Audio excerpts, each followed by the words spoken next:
minahal kong mga karabisyon, alis kita sa atong Bible verse, samtang kita dili pa matulog, magtuon una kita mga minugbo ng mga puno pinagi sa alam kasalanan. Mga karebelisyon, magunahon na ta nga pwede ba ko nga makaminsahi ngadto sa uban tanan sa tibuok nga kalibutan. Pwede ba ang normal nga tao or pare ra ba ang makaminsahi obispo, pastor, pastora, CFP o uban pa nga magwawali? Pero kita nga normal, pwede ba? Muna dako nga pangutana nga atong tubag. Dini sa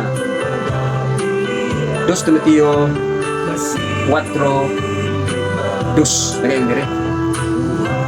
Iwali ang pulong, may kahigayunan ka.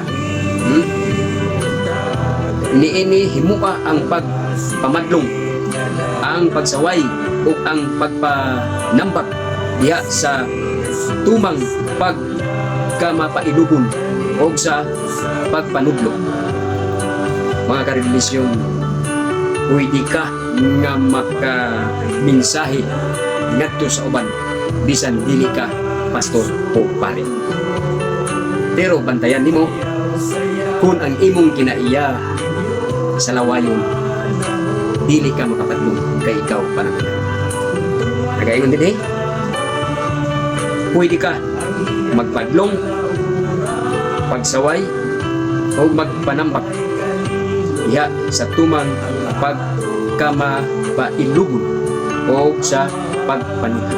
So, kung magtudlo ta, mapailugon ta. Bisan pa insulto ta sa atong pagmensahe, pinagi sa pulong, magpailugon ta.